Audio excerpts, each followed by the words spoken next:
chiringire erote ali kusungira akambala limoli mobeba ati is lack of understanding mofa and not understanding limbi tatumfuikishafye nangu tatumfuikishefye apo epo palingira okwipusha te apo peke chintu tungalanda chako bati ukana omfwana munsoselo na mumichitile ekuleta empatanyo ekuleta abantu kupusana katwamonolo mu Zambia mfwe mupatize abata bomfwana balaruwa balachitashani nipatuntu fyo tuno kupusana fye munsoselo bonse cyo balefo okubutugibu tukiro linga limo kuwa myobwikalo bwamwina Zambia kuchinja Zambia lero twasanga ati kila muntu alefu afyefi yakwe talefo kumfofere pantu chilipo kuwikishanya apa namungu faka elo echo echilengo kupusana mu relationships ayengi munchito mu partners nefi ashara ma workplaces marketplace ma churches ngafya mwashiranda ukupusana kufuma apo pene te apo peka tuleba ati takwa abechibusa takwa abo bwampano obwabulo okupusana ngefyo mweba mchibemba ati ayali yabiri emkwai tabula kukwesana so ukupusana kuchikwaba apo lero tetwaikalirire muri icho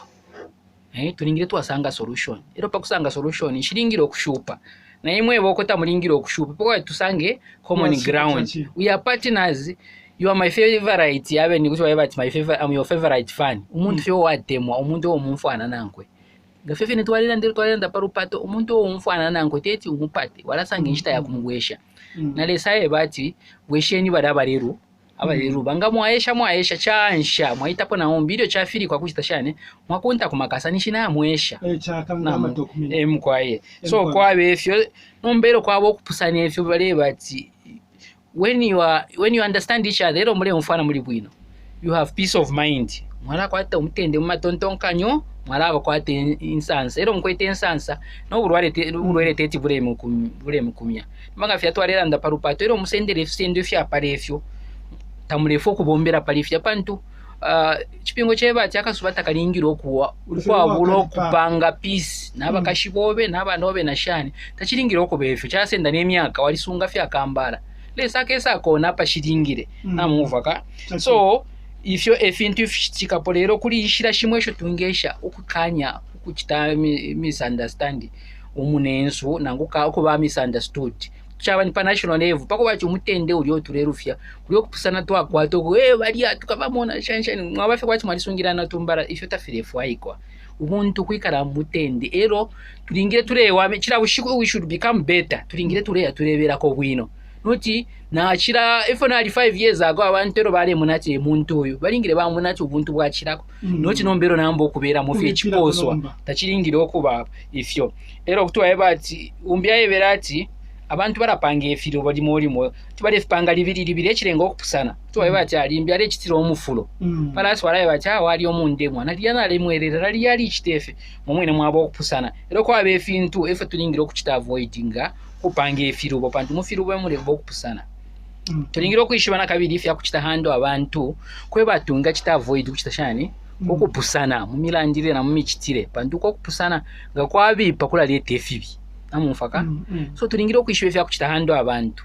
noti walieba byacha inena alishupa ndebusha kubwa iche kwala kaiche kamo kaisa fengefi mukutandala ini chalinga pasa batali yana ya ku SDA kayanda kulanda cha mi am trouble somewhat church kale itakisha mwafa na alishupa ku church ini shumfwa kwa bana abantu abalende fine nganafurwa ndanunka nganafurwa aine ndarwala uko mwala pusana but te kupusana kuri genuine yuko iyo ni mbere ibi tulingire twabombera pa mitima Yesu be the best person if twarera nda uri amurungu you should add value kubwikaro bwamu wa muntu ulingire ure waminisho ubwikaro bwamu abantu balingire okula sange instance chako bati na mayiro refintu na fishupa shani balaye bati awe na mayiro bukacha pantu kuliko abantu abatunturu mutale bafyati nabadia ero na shara fene kana balia bali impata na balia mukwerenga nyanga fya tureranda lirote apopeka tureba ati we should know how to handle these people to avoid mistakes and differences the apopeka tureba sometimes people seem not to care about you or they are mean or hurtful limoli mwatoresha abantu afeto chanda pali hallucination abantu bana muneka kwati tabansa kamanoro ni kofesi bararanda febeka ineta bamposa kwa amano turerenganya afye tekwerenganya afye limoli mwecho chimonekere efyo tekwe batikaso bakwete nangu tabatuposa kwa amano ililingirire imbale tondonga baba mafya ya bakumine nafukwate efya yako nawo kwate efya yako bashupa kumutima dona beshi bati lombe 13 olona mweba ni shikuposa fenshita so ala ikara fifo bekere nkumba bulidi fya fine nomba kaili waliberiro kulanda nabo songa batarala sana inende pusha nati pushe kuri chupira weta kuri chupira lombo esunde spira emkwaye natemwa okutoteralesa tukalesa umo enditaye ero no busumiro bumubwine ubufo kwalesa ndespila balombo esimone ntwali kwatesha ukora kutira twanya ntolukasa kuchalo cha Nigeria enditaye tubura kufia umumbu mfi wa kwalesa emkwaye ndespila bakurya ku Lagos enditaye ba prophet Joshua bali bomfya pamashwa kutira bamwe abantu baraba loni lipakotira imwe ube chafuirisho kuri bali abantu abadi lonely bali abasapwile mwe bakwete fya kufwala nangulo bafushe buli bonse echo lesa mibikire kupakotira mwe shinka kire kipunda mugutira umwina somo ufakwaleso kutira tufitwayi bukiro kutira ukupela ni assignment ukufuma kuisa kuri lesa neno mwapera mwimono kwati mumwe babomba iyo mwabombera lesa umulimo wa mipera kale if you mefe mwakwata nilese wa mipera efala no mumfa kwa lesa ati ichifuiro kutangire mumyewo Yesu kutemwa imwapo mulinga mwayipusho kutira mumfasha ninga muri nensala ifyo nsala yakalipata kwa bo bulwele balombo Yesu ubona COVID-19 tekire pansala emkwaye lero insala ipafyo muntu webale chakulya so tulepishe chipisho kutira imo mwebalelya bushe mumfashani ngacha kutira muri nensala nomba muchingiremo kutira ikere nankwe takwete nangu chimo emkwaye ero napa mulana kuchechi muri bena Kristo ichipali kaitwa ali baba tangalirwa kutira abantu bali papa filimba pama online na filmi fyale kanalekana mushe kutufata ipisho kutira ine finonde umfwa ero nali kwate chuma emkwaye namba ushikweta hapa kumukuboko umfwa shani nsala chumfika shani ukuba umwana wae shonge fitwala direpo chumfika shani umuntu bamutamfya inchito talebomba weneba bomba pole umfa umposha fya timwashubuke so tulanda pali misunderstanding ayi tulanda kutira ati fiance fu tulechita twibukiro kutira tukwate amatu yakumfikisha kufya manensi balelanda ni baba yasokutira mune umfwa bwangu lero mwisosa ilo tamulalanda chawa mamwashikitara yopoze mwapituruka mu face mu processor mugiro tairalanda amashiwe eso chankala makamaka baleto bokutira ngawa umfo umuntu alande efintu kuliwe sheturukamo nuko chemwelesa wandi ifi asosa enditaye fyalola mwisa emkwaye bantu ifo ubuntu nse bwestu wabumfyamano Yesu kano maindaine enditaye lelo baleto afisha okutati ipusha lesa wobe na lesa wobe mukubo mfyo mupashi wako wa mushiro bala kwirilo kutira ichi uchisende kuli umusango kantu balati mukufula kwa mashwi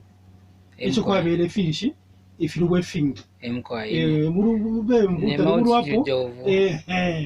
so atulera ndo kutira muri fiance fe tulepita mukupakaswa okwalekanalekana tufiri twayishiko kutira mwali kwata ubwasuko takwaba situation yetu ingalande okutira awe chintu ndepita mufye chikabelero muyaya fiance fa kutafere tulabo kutira tulanda pamulando wakukana umfana bwino at misunderstanding emkwaye abantu abengi fipo fyalipwa bambe bali bakaka inchito shalipwa amachechi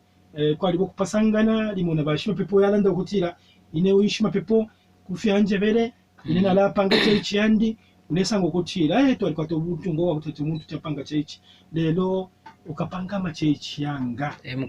emkwaye kaishi icho tulele mina puma kambaka ngaino program Yesu nisaka Yesu yantambishe Yesu umona ati abantu bayambo kumfwana pana chapa kumfwana bwino mundu pwa kwirabo musoborolo kutira aba wina balibeka barabo moneka abacura na benda bali yakalibumba keka muchechi na mwina ababati moshima pepoyu ngewe ishimikira nishibala isa kuma pepo ngakuri ushima pepo atawa abansha abatemwa tabashimikira tamupashi wakwalesa tawo kufika po ngazabo tatingewe baleta pa apo mwabela pa chitungu mwasera mwaya kumbi emkwai endita yapo ngefe mwalanda nde mona ba confirm le konka bwino mkulungi kefe mwalanda lo fyonse fifresho kukula yimbere ya kumfwana emkwai eronga mulya na chesho kulondorwela limoli mutwara mona fenga filiati yawe tabali ensakamana limbishanshana bale itontonkanishana bwefi yabo lelo te apopeka abantu kumfwana ngafya twalera ndati umuntu tete ekareka emkwa ero umbyaye bati iringirine they focus on themselves bara ilolekesha pali bena bene umuntu umwapere modeo imwe akenye umuntu efwaba ati akwate fpinfya finga fitatu ni mumano momo tureba ichakubala kwaba 10% ya empathy empathy twebati kwata umutima wakuntikirwa oluse kumfwiro oluse chapira na paluse ole umfwefyo ale umfwa amufwa chakufinina ngefyo ale chimufinine chara wakwate inkuntu mutima emkwai yo bareba ati muntu yabako 10% namungufaka lero kwabeyo tureba ati relationships uwampano nefibusa yaba pali 30% namufaka lero 60% ya muntu imbera fye yakwe tamulaisa obukristo tamulaisa shani 60% ya ati yaba self directed yaba pali yene omwine ine fingwami na fya tweba chumwana sana ko bwa ichiringi fyonse fiba fe pali ine wena chiko ba egocentric ayo kufimwena fe pali iwe fyonse ishi yako lya fyandi mpya shandi ufwayo bwandi finshi fyandi mwana tete mwebo kutati chiko tempere mwamfaka lelo pali uyu mushinko ko bachina tukureri ngiri ni 10% ekapati akakwatorusi 30% ekafibusa ero 60% kaba fipali so ngana tuikala no office gefi twala ikala lero 60% ninji kwata fe kuline ngande fwana ibako na kukoli 30% ya fibusa na kuli yaruse na kwata fe mutima wa shanshani fyonse na vivika kuline lero mbya leba ati muri 60% ya self directed iro lesha fe paline kwaba ama tontonkanyo paline ama goals yandi fyo ndefu wa kuchita ama feelings yandi fyo nde umfwa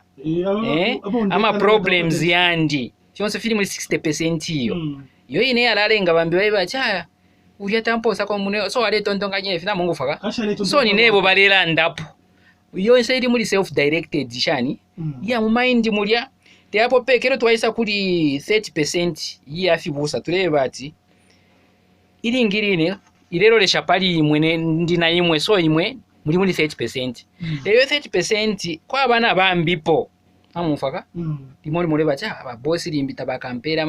tabakampere rating yisuma kunchito limbi shansha ule fierenganya ni mu relationship lero uchiri muri ka self directed nangu nawe ingira muri 30% yo ine olingiro kwankana na abantu mintapendo te 100 abantu bonse bo waishwana nabo bali muri yo ine so lesanga chilimbiro ndina imwe limina mpera ko 1% na yene 1% yara ile isunika ko depending pali imwe formula fo kumfana na ine nangwine filia kwaba niyo turera nde tureba time spent on empathy where one feels emotion problems and perspective of another person waisho kutontonga bushe yale umfashana bushe fia batusambisha kusukuru ati try to be in the shoes of your boss umfe bushiba boss buchumfika shani oloniwe boss kwa yesa waye cherenganya tingana rini nebo ne urepianga mu office finish nde pitamo na mungufa so kwa abesho embera shonse sho isho sharalenga ile twaye sho kuchita just no mu Kristo ringire wabero kutuchinjo ko bati shembera shambo kuchinja nofaka ile twachita just fyara tuwafo kuba tube bwino ngeve twaye sho kuloresha pali ya shiririmbi ndemo na nikumbinari tuwalesho kuloresha pali ilishi wero batira joy te joy FM turera ndapo joy muchisungu chile pili ule nsansa ichongwe yapitana pa nsansa chile temuno umpashi wobe ule fie ule pukira fide vyo bati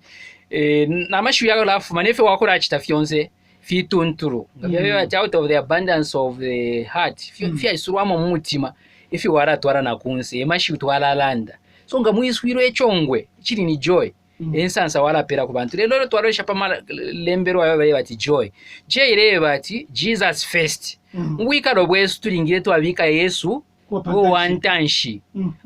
as a nation ngecharo cha Zambia ngifu tuweba tuli bakristo Yesu number 1 ngaba politician Yesu number 1 iro twabika menso pali Yesu nde mona ne fintu fimwefo tuchitane shimbera isho tukwete muri model twachiranda shala apo nokana nokuchita misunderstanding ukuture kana okumfana bwino kwala apo pantu amenso ali pali nani pali Yesu iro twali pali Yesu twaraisho okumfefu alelanda iro twaisho okumfefu alelanda fyarambo kubombera pamitima Yesu mupashi wakwe no Yesu wala bombera pamo abantu balalanda nokulanda ati nde muno oyo nakumanya Yesu tefu alirombi oyo tekushimikisha tension ali kumanya Yesu nde mwenefu bamwenena pali shauri yerwa ishireba po mwezi wale bacha uyo ale ipayo wale bati seni twikali kalapa amba nokushimikira so tulingire twatanto mekamenso pali Yesu ubu afya ubu tukuro bo twakwata pali ndaka efirenga no kupusana ngecharo na politics na uli fiance munendo ko bati amenso eringirine yaba pantunguru shinge futwarera ndauli amuku yaba pa afyashi mu mayanda yaba pa boss kunganda ngako abefya ruba nebo twala sonte minwe ubu afya limbi bumbi wako bati nabenda pala pamurunga kwa abefya wama warambo kulaye bati ngate ifwe amufaka shiwe mbera shonse tashiwe mbenga twara umfana bwino tulingire okwishiwa atiriyo twachimfya bonse tulingire okuchimfya pali covid ni Zambia ara chimfya na abantu bayiko nengutunguru shikumo katwarala ndefita twabati sontopo wabomba pantu onsala ala sangwa tina na chitapo participate muwine nene tulingire kwambo kula bombera let everyone participate in what we are doing tabini ba opposition tabini ba shani iyo nshira yala tuwafoko batwambe okumfana gatwambo kula ebati yawe fesi bate chiyenga chabo mwa kulalo lera fe kusanga fye myaka irepita takuli chance bate cyo fye kichinti chikankala chako bachubwikaro bwami no muntunze chubwikaro bwami no mwina na Zambia ngafira turanda niwebo na ine Zambia te mapwira tulenga Zambia te mutundu Zambia muntunse umuntu teba karamba beka na mashiruna abo bantu ichi twakwakireko tubasungira ku China mana kwisa nabafungwa nabo bantu no tunyana to tuntu ngatwarapenda abantu ba mu Zambia twalapenda abantu bonsoko bati mu Zambia bwaba abantu impendwa ni nemishinku ni neta mwe bati awe mwaba bakaramba 50 ero utunyata mtupendere abantu so no muntu mpaka bati umuntu wonse wonfo ko bati mwina Zambia yumfwe bwino tulingiro kulaba consultation mu kisungu haini ngatwarafu afi yakwishiba twachinkulishanya na kabiri ngilo twarafu na mitontonga shana mu michitirero twarachimfya bonse tukisaya bati natu chimfya bebo bonse twarakwata twarayimba na standards ngo Zambia proud and free ichirumba twarachikwata mulando ko bachani turechimfisha pamo lero chikankalanga vyandera ndamenso pali Yesu ichakana resha pali Yesu echirerenga nomba twarambo kulala ndifi bipa bafyashi tibaba fyashi munganda machechi ntungurushi nabo bafyashi twakwate we isumea kulandiramo nefa turefu atifichinje emkwaye iringi twalitemwe fya kubwatangire emkwaye social media basa na fimbi fya shala emkwaye utatawe ale tutafikwati ku ififya kutata bike fya kusekesha gota nomba namumona ifyo lesa mukuru mwina kali panomba twisa pano kya muntu takuli ati ni ntungurushi nani bonse fe mukwaye fya balete bacu umuntu epakanwa kira muntu kufwara fese ngebere kunaye